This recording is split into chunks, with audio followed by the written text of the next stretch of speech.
Bismillahirrahmanirrahim. Assalamualaikum warahmatullahi wabarakatuh. Perkenalkan, nama saya Revia Laida dengan NIM 15036-21028 dari Program Studi Pendidikan Teknik Bangunan. Di sini saya akan mempresentasikan tentang isu atau permasalahan pendidikan mengenai pemerataan pendidikan dengan mata kuliah wawasan pendidikan dengan dosen pengampu Bapak Dr. Yan Arthur SPD MPD. Dalam presentasi kali ini, saya akan membahas mengenai makna pendidikan, penjelasan dan argumen mengenai pemerataan pendidikan, dan solusi dari permasalahan pemerataan pendidikan. Pendidikan. Pendidikan adalah suatu usaha yang dilakukan setiap individu manusia untuk menjadikan dirinya menjadi lebih baik lagi dari segi pengetahuan, karakter, dan pembawaan diri dalam hidupnya, serta menjadikan bekal untuk kehidupan yang akan datang. Indonesia terus berusaha untuk mengupayakan atas hak warga negaranya untuk mendapatkan pendidikan yang layak dan berkualitas. Dengan pendidikan, akan menjadikan sumber daya manusia yang ada pada suatu negara menjadi lebih baik dan akan menjadikan negara tersebut menjadi negara yang maju dan berkualitas. Dalam hal ini, untuk menjadi sebuah negara yang berhasil dari segi pendidikan tidaklah mudah, karena masih banyak permasalahan-permasalahan yang terjadi di pendidikan Indonesia, khususnya pemerataan pendidikan. Pemerataan pendidikan adalah pemerataan atas persamaan hak atau kesempatan untuk mendapatkan pendidikan yang layak.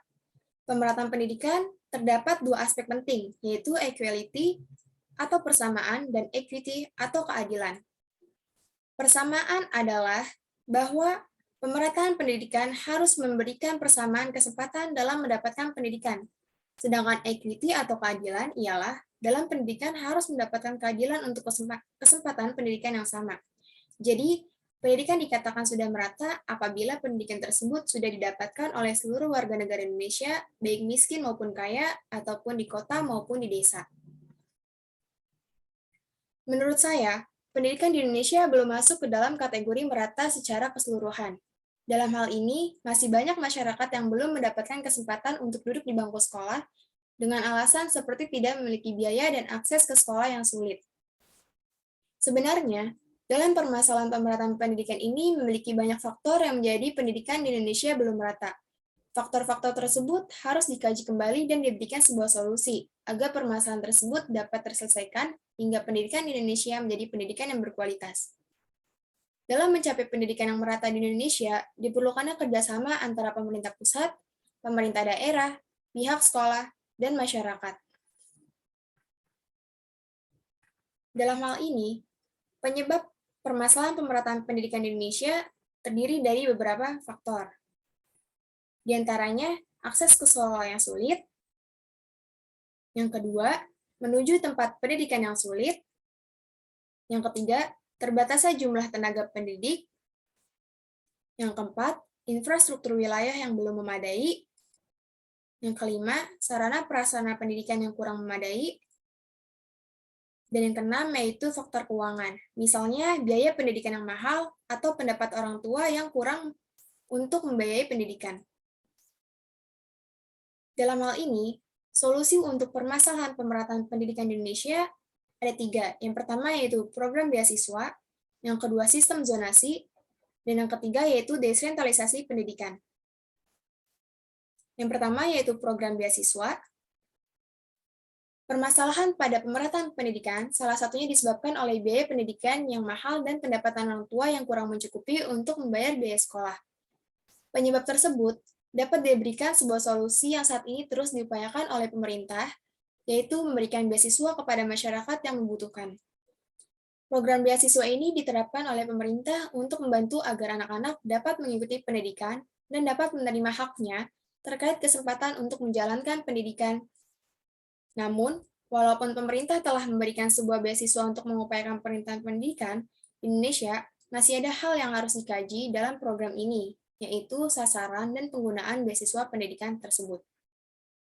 Tujuan adanya pemberian beasiswa ini yaitu untuk memberikan kesempatan masyarakat yang kurang mampu untuk melanjutkan pendidikan.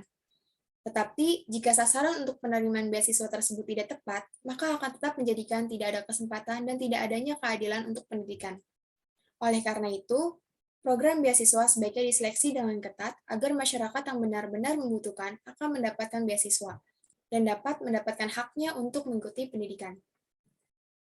Yang kedua yaitu sistem zonasi. Program zonasi merupakan program pemerintah untuk meratakan pendidikan dan menjadikan sebuah solusi untuk masalah pemerataan pendidikan di Indonesia. Program zonasi dilakukan pada saat pendaftaran masuk sekolah ke jenjang yang lebih tinggi, seperti pada saat pendaftaran masuk sekolah dasar, sekolah menengah pertama, dan sekolah menengah atas atau kejuruan. Pemerintah menerapkan program zonasi agar di dalam pelaksanaan pendidikan tidak menjadikan pendidikan itu menjadi bagian-bagian atau memeta-metakan sekolah favorit atau sekolah yang biasa aja. Selain itu, dengan zonasi ini dapat meratakan kualitas pendidikan di desa maupun di kota. Yang ketiga, yaitu desentralisasi pendidikan. Solusi lain yang dapat dijalankan untuk memeratakan pendidikan yaitu dengan desentralisasi pendidikan, atau pemerintah pusat memberikan wewenang kepada pemerintah daerah untuk mengatur daerahnya sendiri, khususnya dalam pendidikan. Desentralisasi ini diterapkan untuk menjadikan pendidikan yang merata khususnya di daerah. Namun, dalam upaya ini tetap ada yang harus dikoreksi, yaitu pemerintah tetap harus mengawasi daerahnya itu sendiri, agar tidak adanya kesenjangan pendidikan antara pendidikan di desa dan di kota. Dalam hal ini, khususnya pendidikan di desa begitu memprihatinkan, seperti di desa kurangnya tenaga pendidik dan sarana prasarana yang kurang memadai. Hal tersebut menciptakan kesenjangan pendidikan atau ketidakmerataan pendidikan. Oleh karena itu, pemerintah pusat harus lebih memperhatikan sekolah-sekolah di pelosok-pelosok desa. Selain itu, pemerintah daerah juga harus menjalankan tugas dengan baik seperti memperhatikan dan bertindak cepat apabila sekolah membutuhkan suatu hal untuk menunjang pembelajaran. Sekian presentasi dari saya, kurang lebihnya mohon maaf. Wabillahi taufiq wal hidayah. Wassalamualaikum warahmatullahi wabarakatuh.